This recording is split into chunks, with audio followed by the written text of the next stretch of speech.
It's 6 in the morning on a Tuesday. A guy in a small town in Ohio pours his coffee, walks out to his converted garage, and flips a switch on a machine that costs less than most used cars. 40 minutes later, that machine has made him more money than 8 hours at his old job ever did.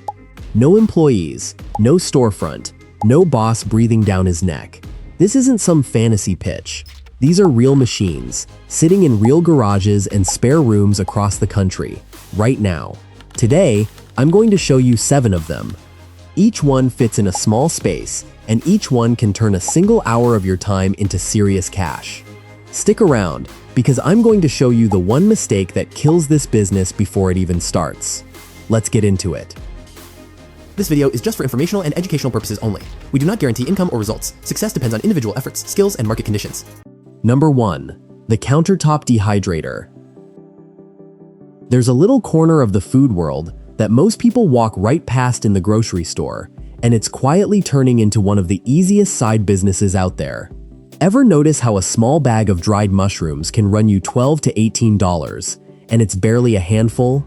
Fresh mushrooms, on the other hand, cost next to nothing, sometimes under $3 a pound. That gap right there is where the money lives. You load a batch of sliced mushrooms, or strawberries, or even beef for jerky, into an industrial dehydrator, and it runs on its own for hours while you go do literally anything else. Your actual hands-on work, the slicing, weighing, and packaging, takes maybe an hour. That 1 hour of effort can turn into $150, or more, once everything's dried, bagged, and labeled. Fresh mushrooms cost around $3 a pound. A pound of that, once dried and packaged, can sell for $60 to $90.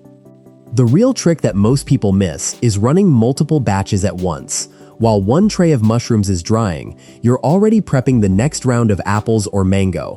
That's how the machine keeps making you money even after you've walked away from it.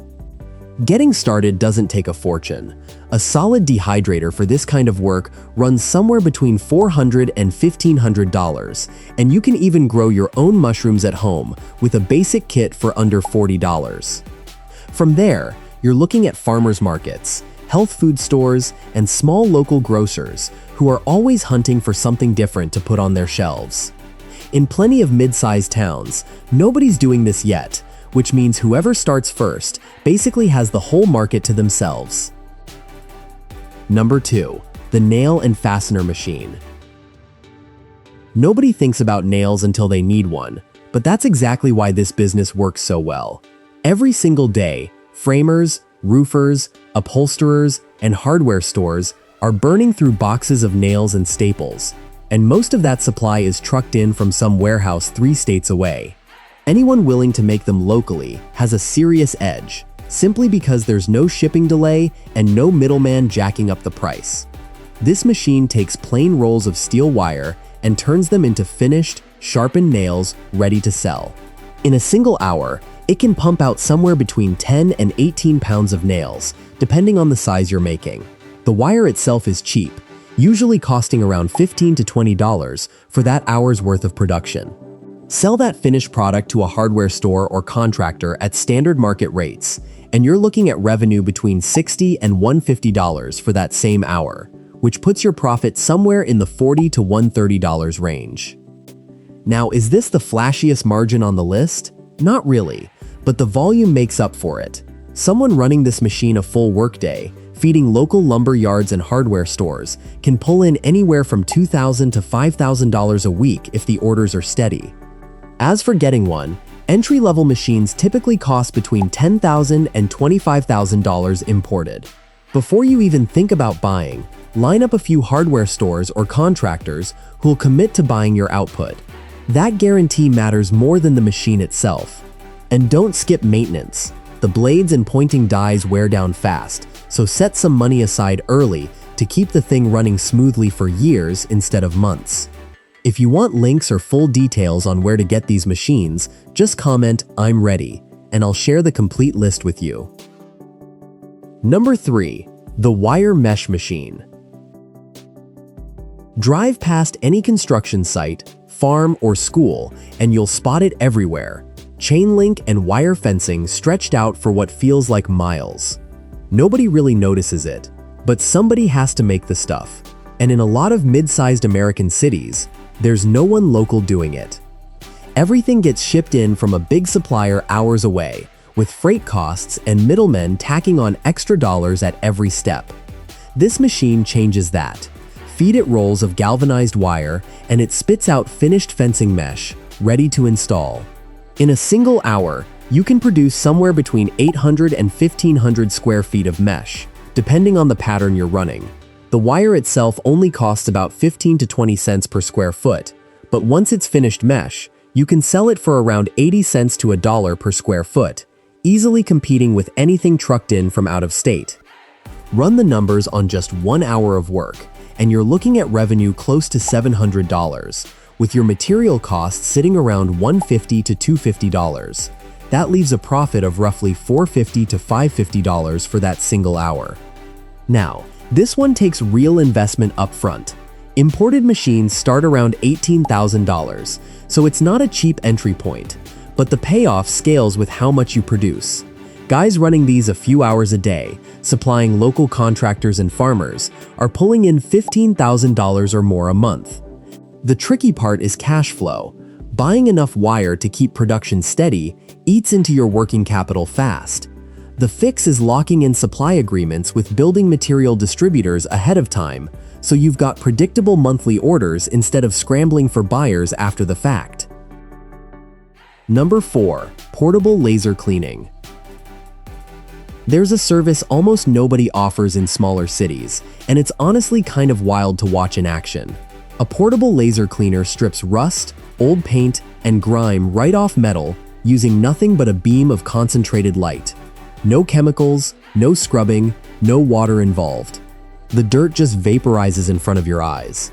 Auto shops, classic car collectors, metal fabricators, and construction companies dealing with rusted equipment are the exact customers who need this. Most towns under 500,000 people don't have anyone offering it yet, so the competition is basically non-existent. A typical job takes 30 minutes to an hour, and you can charge anywhere from $250 to $600 per job depending on the size of the piece and your local market. After costs, you're pocketing $200 to $500 for that hour of work.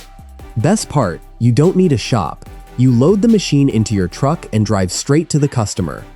Getting started means buying a portable unit somewhere in the $7,000 to $18,000 range, with lower wattage models working fine for smaller parts. The real challenge isn't the equipment, it's awareness. Most people have simply never heard of this service. The fix is dead simple though. Film yourself cleaning a rusty part and post it online. Operators in smaller cities have reported getting flooded with bookings after just one video caught attention locally. Number 5. The breading machine. Walk into any fast food kitchen, and there's a good chance a version of this machine is running somewhere in the back. What's changed lately is that smaller, home-sized versions have hit the market, letting regular people run this same setup on a much smaller scale, without needing a warehouse or a crew of line cooks.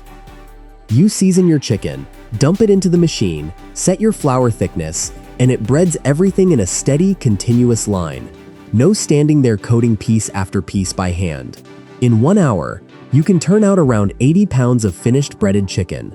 Raw chicken for that batch runs about $140, and your flour, seasoning, and oil add another $25 or so, putting your total cost near $165.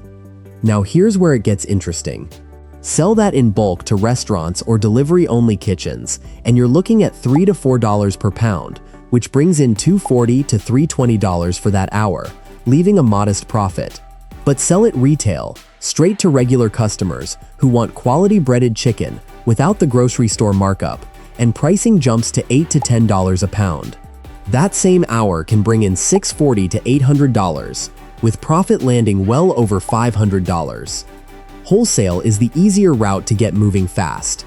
Retail takes more hustle, but the payoff is night and day. Compact breading machines start under $2,500. In cities with a strong delivery culture, ghost kitchens and small meal prep businesses are already hungry for a local supplier. The one hurdle is food safety paperwork. The fix is simple though. Register as a small food business, follow your local health guidelines, and you're legally set up to sell to restaurants with an invoice. Once that's done, you can scale up from there without any legal gray area hanging over you.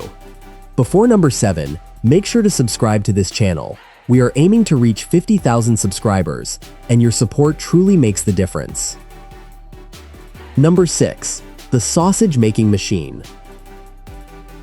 A guy in his 40s, spent 15 years working logistics, finally walked away from that job.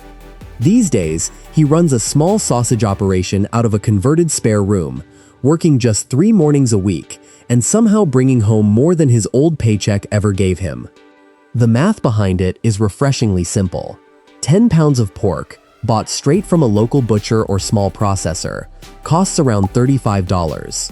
Load that into the machine, and in under 40 minutes it comes out seasoned, stuffed into casing, and packaged, ready to sell. Artisanal sausage like this typically sells for $8 to $11 per pound to butcher shops, restaurants, and farmers markets. Run those numbers, and that batch of 10 pounds brings in somewhere between $80 and $110, against a total cost of around $40 for meat, casing, and seasoning. That leaves a solid profit for less than an hour of hands-on work. As for equipment, basic manual sausage stuffers start under $150. But if you want to actually scale this into something real, a semi-automatic electric model runs $600 to $1,800. Yes, there's paperwork involved. Most states require some kind of food handler registration or small-scale meat processing permit before you can sell legally. It sounds intimidating, but it's usually a straightforward process through your local health department, and plenty of small producers start by selling to neighbors and at local markets while they get everything registered. Cities under 300,000 people are prime territory for this. Local, small-batch sausage barely has any competition there, and people genuinely pay more for something made a few miles from home instead of shipped in from a factory. Number 7, the portable UV printer. If you want variety without ever leaving your house, this one's hard to beat. A portable UV printer can put a design on almost any flat surface you hand it.